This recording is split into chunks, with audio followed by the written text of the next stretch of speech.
fenêtre sur l'emploi. On parle des jeunes de la génération Z qui a vécu, traversé ce Covid, et on parle de ceux qui viennent de sortir et qui sont donc sur le marché du travail. Mais dans quel état d'esprit sont-ils? Optimistes, pessimistes? Justement, on en parle avec Romain Giunta. Bonjour Romain. Bonjour.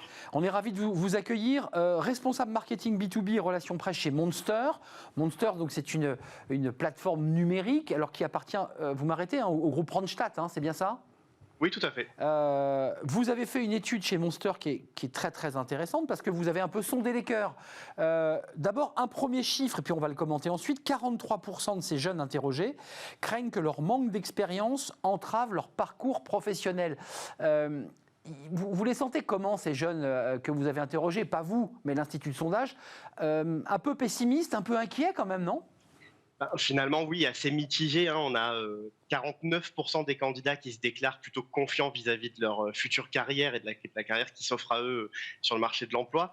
Mais on a quand même 35% d'entre eux qui sont très peu confiants. Ça s'explique forcément vis-à-vis de la crise sanitaire par laquelle ils sont passés. C'est une période difficile où ils entrent sur le marché de l'emploi dans un contexte qui est à la fois difficile pour eux, avec un manque d'expérience et une expérience qu'ils n'ont pas pu acquérir, et aussi difficile pour les entreprises qui sont certaines en difficulté économiquement. Donc c'est vrai que tout ça met à mal leur confiance sur l'entrée dans le marché de l'emploi. Mais on a quand même plus de positifs que d'inquiets, ce qui est quand même positif pour l'avenir des jeunes en France. Alors, il y a dans cette étude extrêmement détaillée, que je vous invite évidemment à lire, faite par Monster, il y a quand même des éléments intéressants. D'ailleurs, assez intéressant sur le plan sociologique. 55% des hommes se montrent plus confiants pour seulement 43% des femmes. Romain, est-ce que les femmes ont le sentiment finalement d'avoir plus de mal à entrer sur le marché du travail que les hommes? Enfin, comment vous l'expliquez? Est-ce que vous avez une explication? Alors, on voit déjà qu'avec la crise, les femmes ont souvent été impactées un petit peu plus négativement que les hommes, alors notamment les femmes avec enfants par exemple, qui elles ont été plus soumises au chômage partiel, voire à se déconnecter complètement du marché du travail pendant un temps. Donc c'est un petit peu difficile, ça concerne un petit peu moins les jeunes, mais en tout cas c'est quelque chose qu'ils ont vu et qu'ils ont vécu. Ce qu'on voit aussi, c'est qu'il y a certains secteurs de l'emploi, comme le BTP, l'informatique, qui sont des secteurs qui ont encore beaucoup de mal à se féminiser, sur lesquels les femmes veulent entrer, mais pour l'instant n'osent pas, vont manquer de confiance en elles, vont avoir du mal à trouver des expériences qualifiantes pour rentrer sereinement sur le marché du travail. Ça explique aussi la raison pour laquelle les femmes, et notamment les jeunes femmes, peuvent être plus inquiètes que les jeunes hommes pour rentrer sur le marché du travail. Alors, il y a un autre élément qui est intéressant, qui ressort chez les jeunes, c'est les critères d'embauche prioritaires selon eux, évidemment. Ce qui ressort en tête, c'est qu'ils souhaitent être recrutés pour leur personnalité, en deuxième position pour leur expérience, et en troisième position pour la cohérence de leur parcours. Comment vous le décryptez? Parce que, excusez-moi d'être un peu abrupte, mais on parle de jeunes qui viennent de sortir de l'école, qui ont fait peut-être parfois une alternance ou un stage, et c'est vrai que ce n'est pas suffisant pour arriver sur le marché du travail. Souvent, l'employeur dit c'est bien, mais vous n'avez pas d'expérience, et on se mord la queue dans ce cas-là. C'est justement ça que les jeunes veulent soulever. On leur reproche dans un premier entretien pour un premier emploi de ne pas avoir assez d'expérience quand finalement ils n'ont pas pu en acquérir plus. Donc c'est justement là le point de vigilance que les jeunes veulent faire passer, c'est: j'ai déjà une expérience de stage, une expérience d'alternance, j'ai probablement des activités extrascolaires que je peux mettre en avant. J'ai envie que le recruteur en face de moi puisse finalement se dire, je recrute un jeune diplômé, je me mets à sa place, je sais que je ne vais pas pouvoir avoir quelqu'un de très expérimenté, sinon je recruterai un senior. Alors essayons de creuser ces pistes-là et de voir comment justement je peux aider ce jeune à monter en compétences au sein de mon entreprise et à utiliser les compétences qu'il a déjà acquis ou qu'il est en train d'acquérir dans son cursus professionnel. C'est intéressant parce que c'est le débat qu'on a régulièrement sur ce plateau et que vous soulevez, qu'on appelle les soft skills. C'est-à-dire que ces jeunes disent aussi, et ça fait écho à Saïd Amouche il y a quelques instants sur notre plateau, la diversité, c'est aussi faire appel aux soft skills, à ce qui n'est pas forcément le diplôme, mais au savoir-être, au dynamisme, à l'agilité. C'est ça aussi ce qu'ils demandent, les jeunes. Tout à fait. Et finalement, les jeunes, notamment dans ce contexte de crise, ont développé des soft skills très intéressantes pour les entreprises en termes de flexibilité, de curiosité, d'adaptabilité, d'esprit critique. Tout ça, c'est des compétences qui sont extrêmement recherchées par les entreprises, notamment parce que les compétences techniques deviennent vite obsolètes.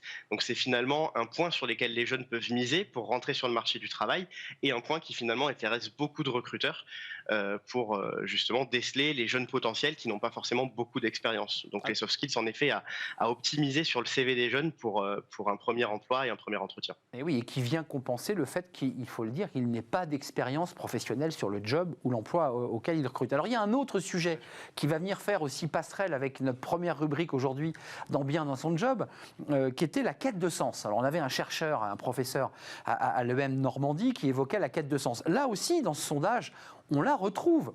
À 75% des candidats qui ont été interrogés, ils disent accepter de travailler dans un secteur qui n'est pas le secteur auquel ils avaient pensé, mais 78%, et on découvre le chiffre, affirment qu'ils n'accepteraient pas un emploi qui n'a plus de sens pour eux. Très intéressant, on ne prend pas un emploi pour le salaire et pour l'emploi, mais il y a quand même l'idée de trouver un emploi qui donne du sens. Tout à fait, ça c'est vraiment une des particularités de cette génération qui a été aussi exacerbée, disons, avec le passage de la crise sanitaire.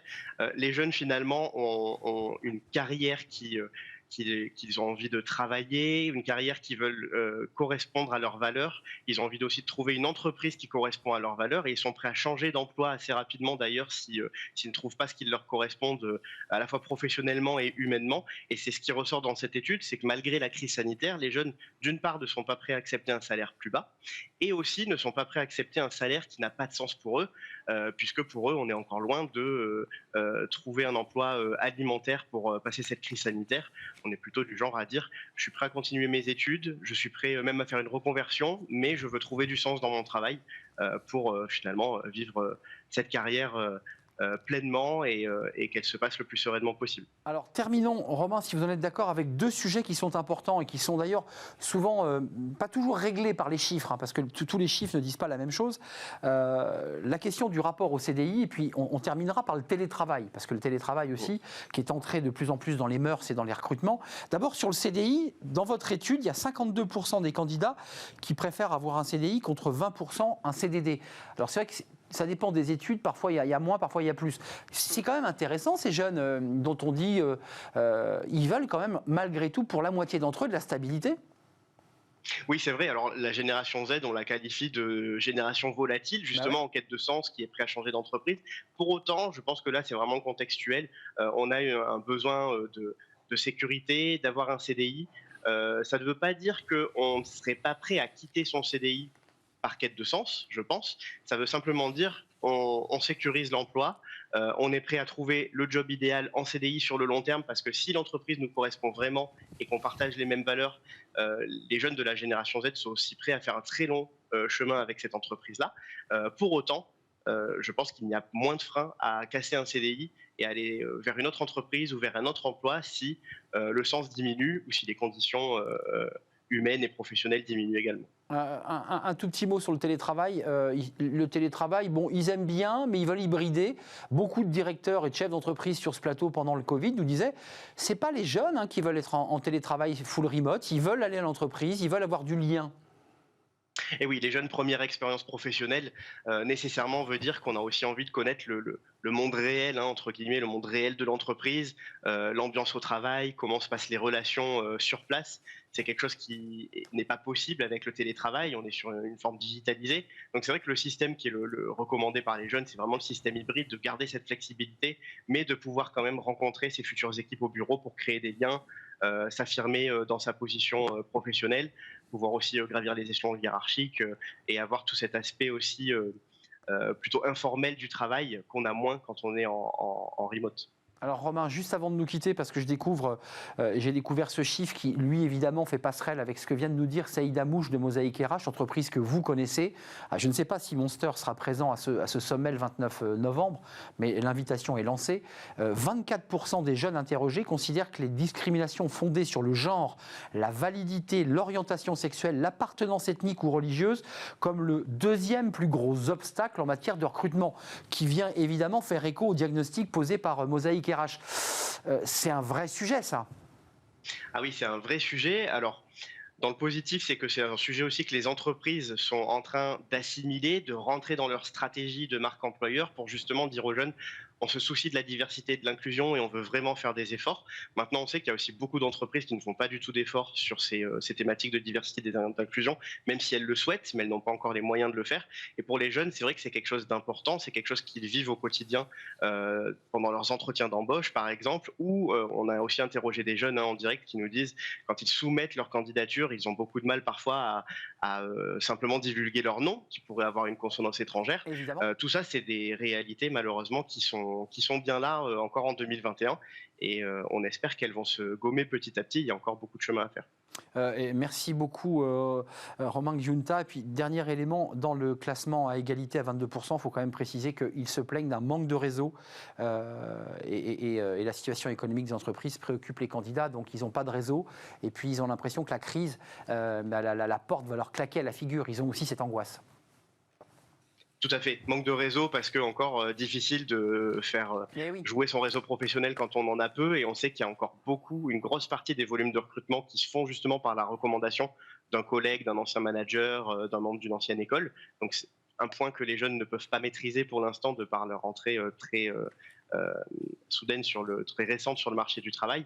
Et le deuxième point, rappelez-le-moi. Deuxième point, c'était la crise économique des La entreprises. crise économique, tout à fait. Certaines entreprises qui sont en difficulté financière, notamment dans certains secteurs clés sur lesquels les étudiants cherchent du travail. Donc on sait que ce sera plus difficile, parfois avec des gels de postes, des recrutements qui vont être reportés à plus tard, voire complètement supprimés. Donc ce qui fait que les jeunes vont s'orienter intelligemment vers des secteurs qui recrutent plus, c'est ce que je conseille en tout cas. Merci Romain Giunta, merci d'être venu avec nous en visio, comme on dit, responsable marketing B2B, relations presse de chez Monster. Allez voir cette étude, elle est passionnante, elle va vous aider, vous qui êtes DRH, peut-être à mieux cerner cette génération Z. C'était un plaisir de terminer l'émission avec vous Romain. C'est terminé pour aujourd'hui, on se retrouve demain évidemment pour de nouvelles aventures. Merci à toute l'équipe, merci à Benjamin à la réalisation, merci à Alexandre au son, merci à Fanny Griesmer et évidemment à Margot Ruot. Merci à vous qui nous suivez et qui réagissez. Je serai là, portez-vous bien. À demain. Bye bye.